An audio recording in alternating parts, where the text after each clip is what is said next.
కార్తీక దీపం సీరియల్ ప్రతిరోజు రాత్రి 7:30 గంటలకు సాగిపోతోంది. ఈ సీరియల్లో ఓ ప్రముఖ నటి రీఎంట్రీ ఇచ్చారు. ఆవిడ ఎవరు, రీఎంట్రీలో ఇచ్చిన ఆ పాత్ర ఏంటో ఈ వీడియోలో తెలుసుకుందాం. ముందుగా ఛానల్ని కొత్తగా చూస్తున్నట్లయితే వీడియో కింద ఉన్న సబ్స్క్రైబ్ బటన్ని క్లిక్ చేయండి. అలాగే పక్కనే ఉన్న బెల్ ఐకాన్ని యాక్టివేట్ చేయండి. కార్తీక దీపం సీరియల్లో ప్రస్తుతం ఫ్లాష్ బ్యాక్ ఎపిసోడ్స్ కొనసాగుతున్నాయి. గతంలో ఓ పాత్రలో ప్రేక్షకులని అలరించిన ప్రముఖ నటి రీఎంట్రీ ఇచ్చారు. ఆ పాత్ర పేరు రోషిని. ఏసీపీ రోషిని పాత్రలో గతంలో దీపా మిస్సింగ్ కేసులోను అలాగే మౌనిత మర్డర్ కేసులోను ఇన్వెస్టిగేట్ చేసిన పోలీస్ ఆఫీసర్. ఆ పాత్రలో జ్యోతిరెడ్డి అలరించారు. ప్రస్తుతం ఆ పాత్ర రీఎంట్రీ ఇచ్చారు. జ్యోతిరెడ్డి యూనివర్సిటీ, రక్త సంబంధం, పెళ్లి చేసుకుందాం, శ్రీమతి శ్రీనివాస్, చంద్రముఖి, అభిషేకం ఇలా చాలా సీరియల్స్లో నటించారు.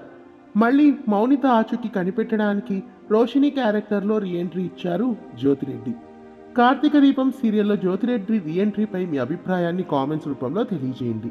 ఇలాంటి మరిన్ని వీడియోస్ కోసం ఆ ఛానల్ని సబ్స్క్రైబ్ చేసి పక్కనే ఉన్న బెల్ ఐకాన్ని యాక్టివేట్ చేయండి.